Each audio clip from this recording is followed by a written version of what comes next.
Hello everyone! I am the Crimson Cadaverous, wishing you a very happy Gemini New Moon, which peaks on June 10th at 5:52 a.m. Central Time. But this is going to be a very powerful new moon, so we've got a lot of time to work with this energy. So if you remember back on May 26th, we had that lunar eclipse, which was a full moon in Sagittarius. And lunar eclipses are known for bringing about endings in our lives. But we have those endings so that we can make space for the new beginnings, which are brought about by solar eclipses. So this is definitely a great new moon to set some really powerful intentions for what we'd like to see over the next lunar cycle or further into our lives. But before we do that, I have an exercise that I put together for you guys today revolving around the shadow self. So I've been delving a lot into my shadow self, which, shadow selves get a bad rap, and a lot of times are called the evil twin, which is why I'm wearing my devil horns. So we're going to get into that, but I wanted to talk a little bit about this new moon, and specifically the fact that it's in Gemini, which Gemini is the celestial twins. So in a way, it's kind of like, if you think about the celestial twins as both parts of yourself, that could be, your good twin and your evil twin as well. So Gemini is very adaptable, but they also tend to be very indecisive. And right now we have Mercury retrograde, which is the planet that rules Gemini, and they both rule communication. So, there is probably quite a bit of indecisiveness going on right now. People not being able to decide what they want to do, not being able to communicate their wants and needs. So that's definitely something to keep an eye out for, and just make sure that you're communicating things as articulately as you possibly can. Make sure you reread that email or that text message before you send it. And make sure you choose your words wisely right now, because things have a tendency to be miscommunicated right now. So as you know, I love to read tarot, and I like to pull tarot cards from my Wonderland deck to help understand and explain the lunar cycle that we're going through.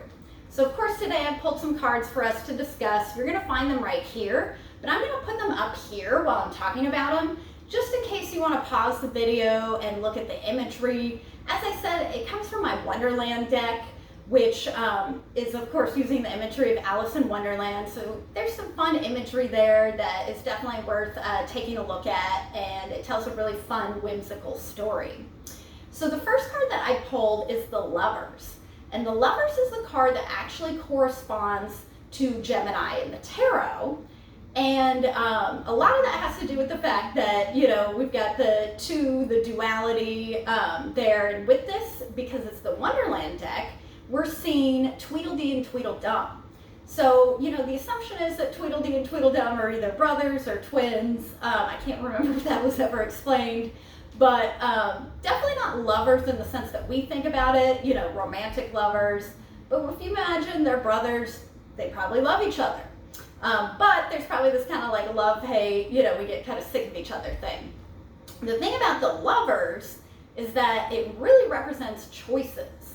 And this is definitely a time to really consider our choices, because again, some things are probably coming to end for us. And, we're getting ready for some changes. So we want to definitely consider the choices that we make right now. Lovers also represents our dualities. So again, if we're going to be delving into the shadow self, we definitely want to consider the dualities. So I also pulled the 8 of Flamingos, which if you look at that card, the imagery is really powerful on it. You have Alice standing in between 8 very angry looking flamingos, and it looks very stressful for her. But the thing you got to remember about that is, she may have 8 flamingos squawking around about her, but she could easily walk away. She's choosing to stay in that stressful situation. And the point that I make with pulling this card, of course, besides the fact that, the flamingos represent air, which, Gemini is an air sign, and we're talking about the mind, it also represents that. It's the fact that, with these endings and new beginnings coming in, and, with us about to delve into our shadow selves, we want to see the areas that we're imprisoning ourselves, the areas that we're, having self-victimization and, our limiting beliefs that are holding us back, because we don't want to be Alice standing there allowing ourselves to be squawked at by these birds when we can easily just walk away from that stressful situation.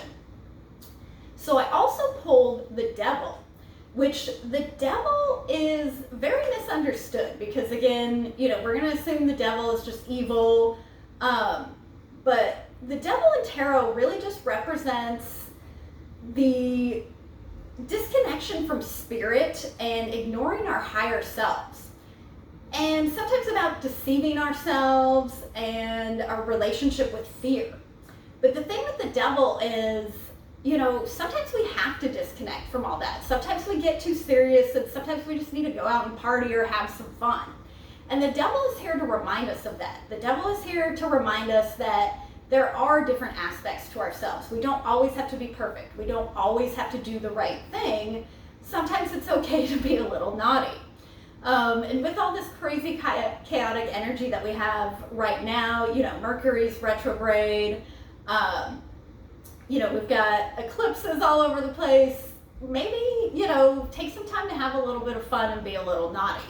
Don't get too crazy, obviously, don't, get so far from yourself that you can't get back, but, definitely make some space to enjoy yourself and, enjoy the lighter side of things. So, like I said, I have a little exercise that I put together for you guys revolving around the shadow self. So I'll tell you right now, I did link an article, or I put a link for an article in the description discussing the shadow self, because I'm going to discuss it very briefly here, and this article does a much, much better job of explaining it than I will do in this short video. But the idea behind the shadow self is that it's the parts of ourself that we either know exist but want to pretend don't exist, or we are so unaware that they exist that they're basically just pushed into our unconscious and they come up in the worst ways. So the best example that I can give of that is the story of Dr. Jekyll and Mr. Hyde. So when Dr. Jekyll, took the potion or whatever that turned him into Mr. Hyde, that's who he really was. It was just like this shadow self that was coming out and, doing all these naughty things. Again, that doesn't mean he didn't exist before. He just wasn't integrated. So again, it was like he was like taking on this alter ego. So a lot of us, would maybe consider our shadow self our alter ego, whether we think of it as good or bad. But with this exercise that we're going to do, the idea, and this is just kind of just a really small activity that we're going to do to kind of stick our toe in the pool, because shadow work, in a way you could say shadow work is a lifelong thing. But this little exercise that we're going to do is at least going to dip our toe in the pool of the shadow self. So the shadow self is something that develops when we're children. Think about like when you were a kid and you didn't know right from wrong. Who did you learn that from? You mainly learned that from the adults in your life. And, of course, the adults in your life, they weren't perfect, so they may have told you something about yourself that you were doing was wrong that, later on in adulthood you realized wasn't. Or maybe you realize that something, that you've pushed back, that everybody told you was wrong. It's not necessarily the best thing, but there's a way that you can utilize it in a good way. So we're going to go ahead and discuss that a little bit. So what I've done is I've made 3 different lists, and you can kind of approach this however you like. If you want to journal instead of make lists, whatever speaks to you. But basically what I'm doing is I am listing all of the things that I like about myself. That's the first list, and that's really important because, again, we're delving into the shadow self. We're going to start thinking about some things we don't like about ourselves, or, that people have told us not to like about ourselves. So we definitely want to kind of counter that with the things that we do like about ourselves first. So that's really, really important because, self-love is very important. So we want to recognize the aspects about ourselves that we do love. So make a list about all the things that you do like about yourself. Again, could be a list, could be journaling, however, you express yourself. And then you want to make a list of the things that you don't like about yourself. So, whatever you're aware of, you're lazy, you're selfish, whatever, make a list of that. And definitely, I'm going to say, I should have said this at the beginning of the exercise. If you're at a point where you're really emotionally unstable right now, or you've been going through, some grief, this would definitely not be the time to do this exercise because, when you're doing shadow work, a lot of things come up. It's definitely not a relaxing practice. You're going to have to sit with a lot of uncomfortableness, especially when we get to the third list. So again, we're listing all the things we like about ourselves and then all the things we don't like about ourselves. But then the third list, and this is what's really important for the shadow self, I want you to think about the people in your life, and it could just be people you meet, day to day, or it could be people, you have to spend a lot of time with that drive you nuts. Something about them just irritates you, you can't stand being around them, you're fighting with them, something just really gets you about this person. And a lot of times it's not necessarily that the person is a bad person, there's something about them though that just drives you nuts. Well, the thing I'm going to tell you about that, is that's a pretty good indicator of what your shadow self is. So again, a lot of the things about our shadow self we're not necessarily aware of. We know some things we don't like about ourselves, but there's a lot of things that we just keep shoving in the back, shoving in the back, shoving in the back, because either, when we were a kid, the adults around us told us not, to do something that was bad, or, society has told us it's bad. So we just keep pushing it to the back, pushing it to the back.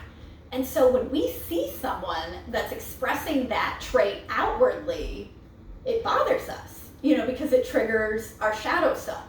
So again, not everybody that you don't like, obviously is going to be exhibiting aspects of your shadow self, but it's a pretty good indicator of what exists within your shadow self.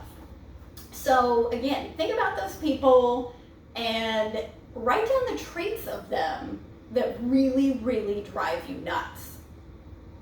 So again, once you finish that, you definitely want to take some time with this, meditate on this. You don't even have to do this all in one day. Once you've done that though, I want you to take a look at first the things you wrote that you don't like about other people, and think about those traits and ask yourself if those are traits that exist within you that you've pushed down into your unconscious. And that's actually going to be the hardest one to go through. Unfortunately, I'm telling you to go through that one first, but definitely do that one first, because that's going to help you really understand what's in your shadow self. And then once you've kind of accepted, that those things that exist in other people exist in you as well, think about integrating that list into the list that you have of the things you don't like about yourself. So it's a very long, daunting list, possibly. And again, take your time with this because, we're sitting with a lot of uncomfortableness. But once you go through that list, and integrate those lists together, think about all of those traits and think of something positive that can come out of each trait.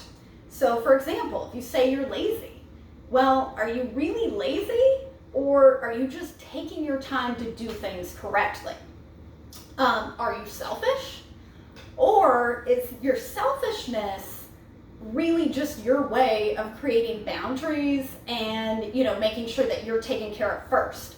So, I use an example with like that, like when you're on a plane and they're giving you the safety instructions and they talk about the oxygen mask dropping, they always tell you put your oxygen mask on first and then help other people. So it's like you got to take care of yourself first before you can do anything to anyone else.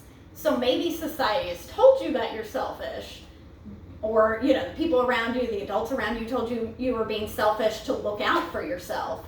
But again, maybe you really are just looking out for yourself. So all of those traits, again, spend some time with them. It is uncomfortable. They, may not be things you want to consider, but again, when we're doing shadow work, it is uncomfortable because we're looking at the parts of ourselves that are, in our shadow, the thing that we're trying to not look at. But I'll just tell you, the more shadow work I do, the more I realized that there are aspects of myself that I either, completely wasn't aware of or thought was really, really bad, but I found a positive spin to them, the more I consider them. So it's like everything, you put it into a bad light, like consider the opposite of that. What would be the good of that specific trait? So these are things, that I definitely suggest trying to do, to delve into your shadow. I can't emphasize enough that this is definitely something you want to do when you feel emotionally stable enough to do it. I also want to emphasize I'm not, the absolute expert on shadow work. If it's something that interests you, I would definitely delve deeper into it. And, if this starts to make you feel unstable, it's definitely, maybe a thought that you might seek a mental health professional if you really gets that bad.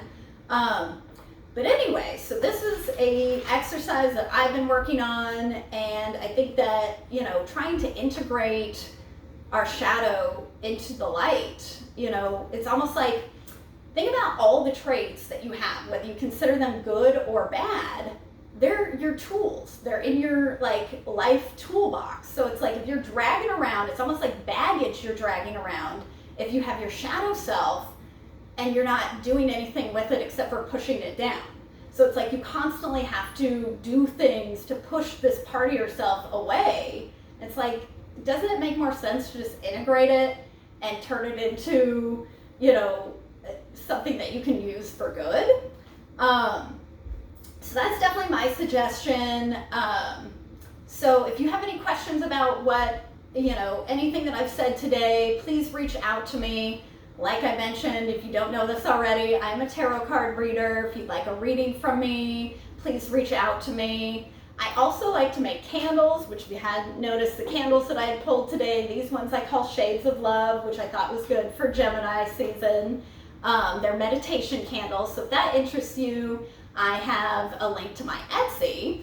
Anyways, I hope that you guys have a wonderful Gemini new moon. I hope if you do shadow work that, it's nourishing for you in the end once you integrate everything. And please feel free to reach out to me, and y'all have a wonderful day. Bye.